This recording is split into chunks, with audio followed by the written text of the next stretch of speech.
ordinary investor needs the opportunity to invest in the companies that I've saw today. Welcome, Ron. It's great. It's an honor having you here at our 6th Summit. It's an honor to be here. This is amazing. I did not even envision this. This is amazing. And thank you. I know you weren't expecting this, but in preparation for this, we found a video of you last year. You're receiving a recognition, but we think actually it really conveys who you are and why you're such a strong leader. Video. Do not wake up and feel that the world is unfair, because it is unfair in many ways. But you can make a difference. We were not a wealthy family. My dad worked 3, 4 jobs. I mowed lawns, I bussed tables, and I sold shoes. The golden rule is something that I live my life by. The golden rule in its most traditional form is to treat others as you would like to be treated. I believe that you modify it a little bit. I want to understand how you want to be treated, not how I would want to be treated. And that is a skill set that they don't teach, but that's something that you can live your life by. Wow. So you're really not a typical Wall Street CEO. Can you send that to my kids and grandkids? Of course. Thank you. That was nice, thank you. But you're clearly not a typical CEO, Wall Street Well, yeah, CEO. you know, I think that I probably not, but it sort of speaks to what's going on and what's going on here, and that is that the opportunity and the opportunity set that faces all of us and all of the companies that I've met today, it's just amazing to see. And you know, one of the things that that we are looking at is just how, you know, what the opportunity is to invest in private companies. You know, I've been CEO of Stifel for 22 years, and I cannot believe it took me 22 years to find my way to Startup Nation here. This is amazing, and we're hitching our wagon to you in Israel here. It's amazing. So 22 years CEO, 19 years as chairman. Yep. What can you share with the audience as far as trends you're seeing and relevant for this audience here? Well, I think the biggest thing that's going on is that when you look forward for the next 10 years, I don't think any of us in this room can truly imagine, even all the great companies we saw today, it's hard to imagine the amount of change that's going to occur. And with the change and the disruption, the amount of investment, frankly, the amount of money that can be made on the investment side. But the markets have changed, and that money is being made much earlier and much faster because of disruption and innovation. And so I think all of you in this room get it because you're here. You're here looking at these companies. You understand the frontier of making money here. And so I'm not sure that I can tell you as much as what you already don't know. I mean, I'm sorry, what you already know. And that is invest in some of these startups. Alternatives. I mean, well, alternatives for sure. And you know, I think public markets used to be, when IPO occurred, you'd have great growth. You still do. Beyond Meat's a great example. But boy, there is a lot of investment growth happening in private companies and in alternatives. And we as a company, and the reason I'm here, is we want in the United States to be a firm that leads and is a leader in democratizing investing in private companies for the average investor. And that's what OurCrowd does. I met John in August in New York.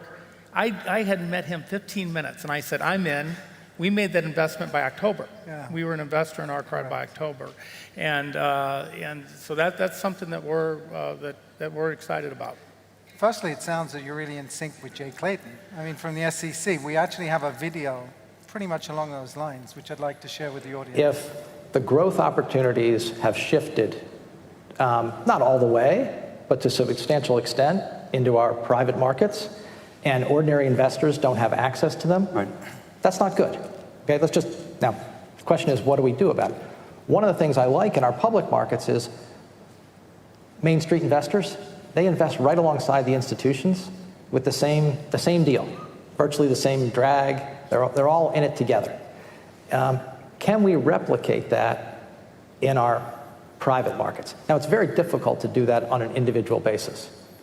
It's hard to give individuals direct access to our private markets. So one of the questions is, can we have some kind of fund structure where we ensure that ordinary investors are getting the same deal as the institutional investors? Yeah, that tells you how good John Medville is that he gets the chairman of the SEC to do an ad for him. I mean, but look, I know Chairman Clayton, and I know that what he says is what he believes, and I think it's what OurCrowd is trying to do. The ordinary investor needs the opportunity to invest in the companies that I saw today.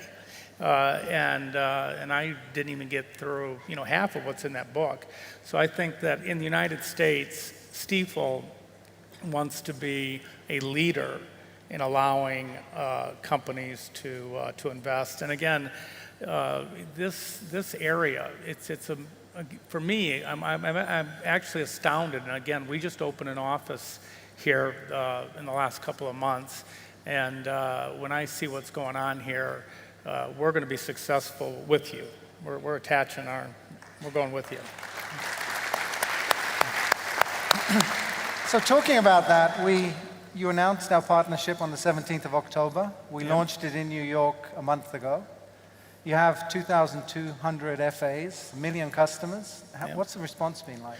The response has been amazing. I think that the other thing that we're doing, it used to take, just go back, 10 years. If you wanted to invest in private companies, you needed an account of $50 million, $100 million. It wasn't, forget the accredited investor aspect. It was real money. And the only way that you could really invest was to have big money through big funds.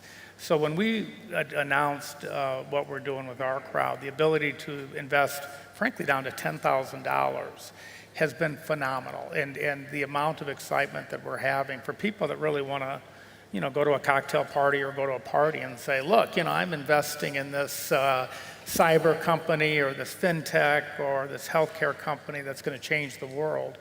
That's important. Who the heck wants to invest in an ETF when you can invest in this? Exactly. It's your first trip to Israel. First of all, what took you so long? Well, it is my first trip to Israel. It won't be my last. I did learn a word, though, that I think explains my view of this place. I think you call it sababa. Yes. So you're going to learn Hebrew? Pardon? Are you going to learn Hebrew? I am. No, this is it is my first time. I'm actually, I don't feel very smart that it took me this long to get here, but I'm going to come back. But I'm not only going to come back for business. I'm going to bring my family back. This is a great place.